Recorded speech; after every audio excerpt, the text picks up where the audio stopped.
I'm Pat Mitchell, and a very proud member of the Acumen board. As Stuart and other colleagues have reflected throughout this day, this afternoon and this partner gathering is one of the times where you always feel the greatest privilege to be a part of this community and to feel optimistic about the work that's being done by everyone in this room. And among the progress that's been made is towards reducing the levels and the impact of poverty around the world. And Fareed mentioned many of those, and we have seen the work of the entrepreneurs on the stage and heard very specifically how that work is going forward. There's a large portion of the world's population for whom progress towards reducing poverty and its impact has been slower than the other half of the world's population, and that is, of course, the impact of poverty on women and the fact that in most countries the face of poverty is still that of a woman. And yet we know from every social progress index that investing in women and girls is our very best hope for finding solutions to the world's complex challenges. So what a privilege it is to have two of Acumen entrepreneurs who have already presented to us earlier today, and we'll hear more now about the ways very specifically that their companies are doing this, looking at gender lens investing and gender lens operations of businesses and enterprises.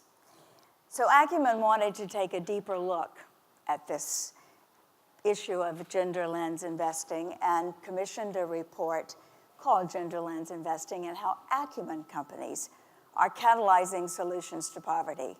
Yasmina Zaidman was very much a part of the motivation and this report. And what have been our key findings, Yasmina? Thank you, Pat. So it's an exciting moment to be here as the report just came out a few weeks ago, and I didn't realize at the time that we'd have a chance to share it in this way with this community.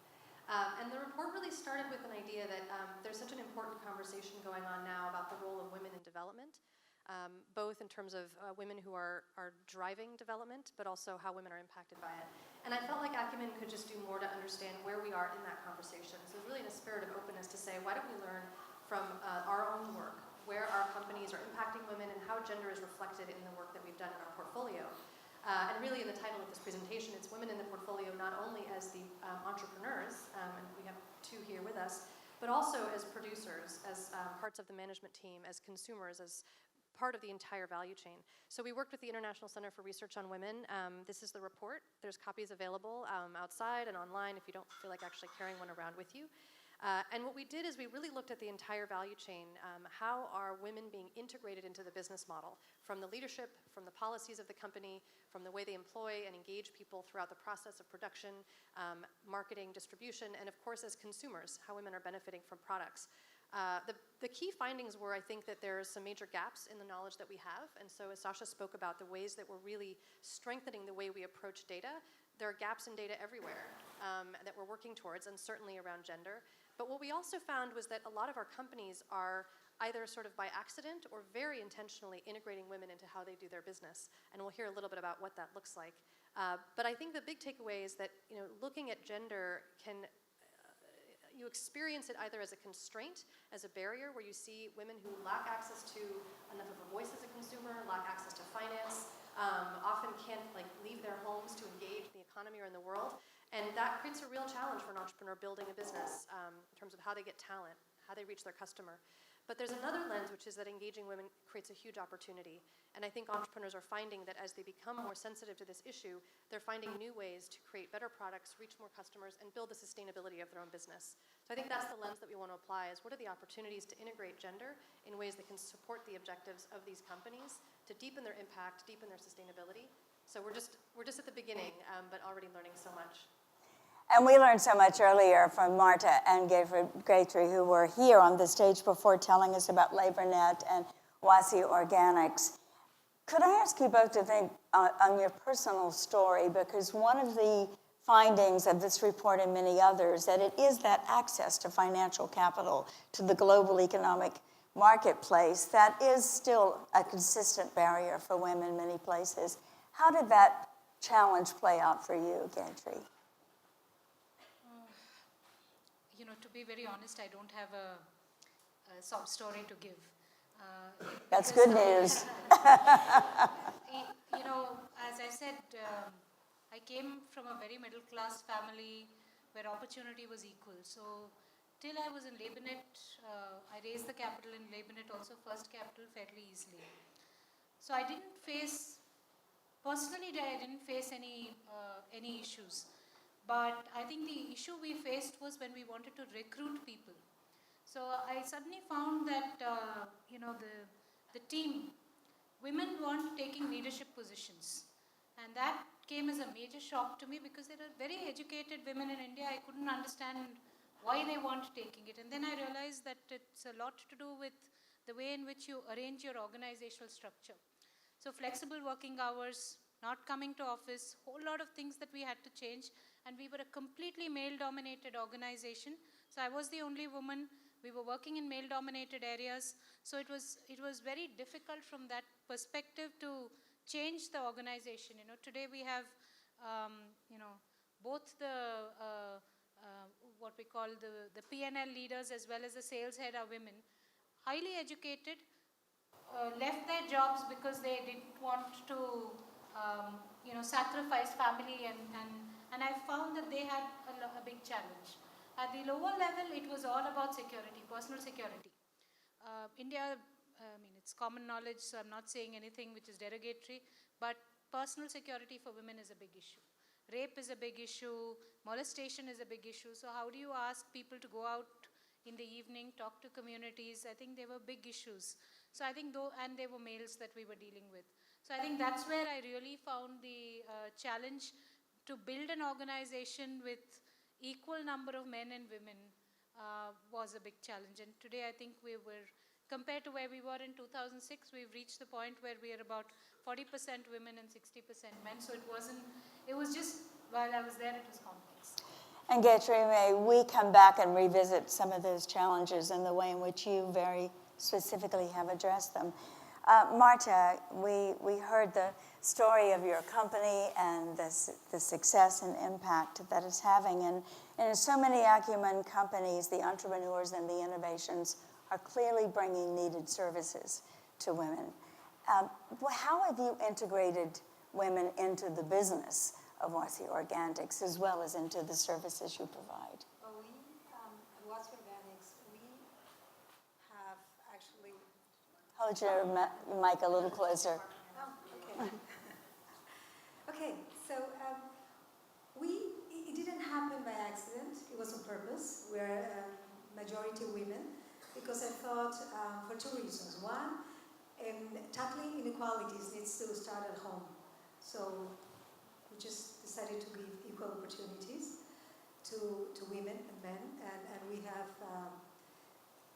we had easier access to talented pool of women because we offer what most companies don't offer, which is flexibility. I needed talent desperately, and I couldn't pay for it. We're a startup, so we need to look for asymmetries in the market.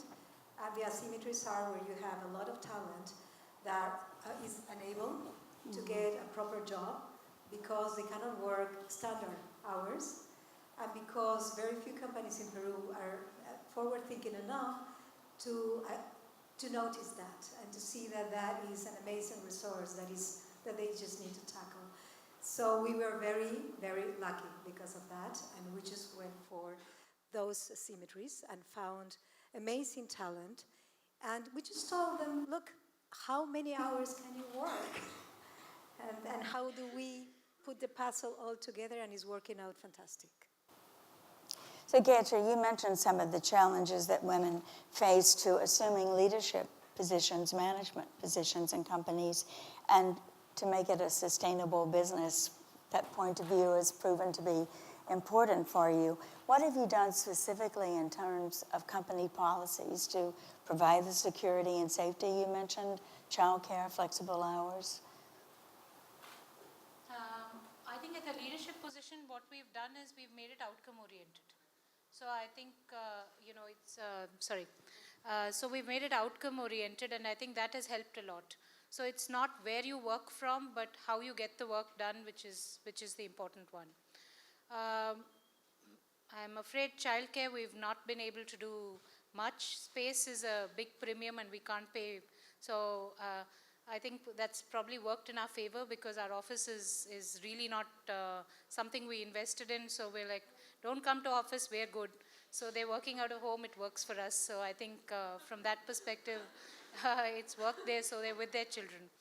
But I do want to say, we have about, we call 80 in the leadership, above a particular salary range, and in the business heads. I find that they work a lot at night. So they do their data, they send in, this is night for India, and, Batul, my head of delivery, is busy saying, what is your P&L, how much is your, so she's sending mail out night because she takes off between 6 and 9, she doesn't work in the evenings. And we're, as she rightly said, we're in a place where you have to work a lot of hours. So I think women are capable of doing multitasking, that's helped. At the lower level, I think it's been a struggle. I don't think we still have a solution there. Today we pair up, boys and girls, but I also want to mention something else which happens also, because today, we have what we call the, there are a lot of sexual harassment, so there is a reverse law, and that is affecting the men also.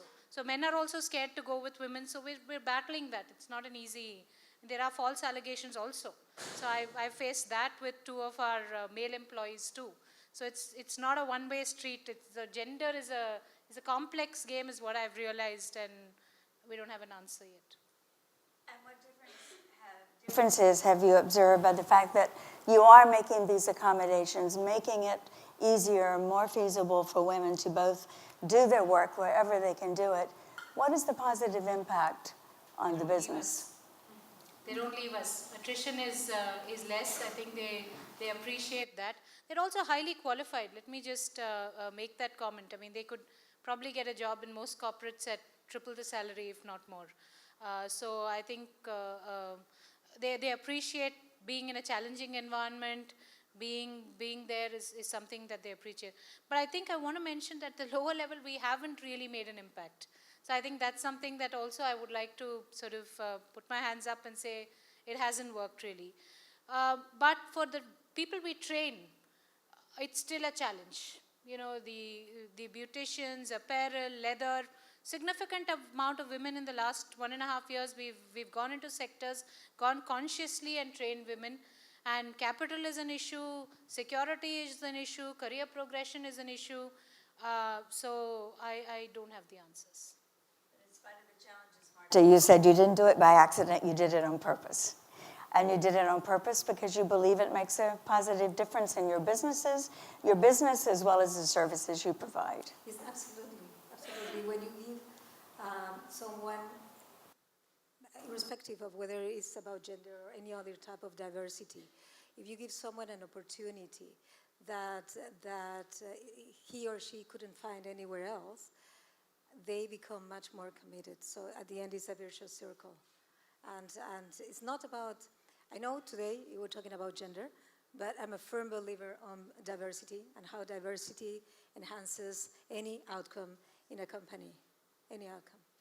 And this is just the beginning for Acumen, as Yasmina said, looking at the very specific contributions that women are making in catalyzing solutions to poverty. So what are the next steps for Acumen?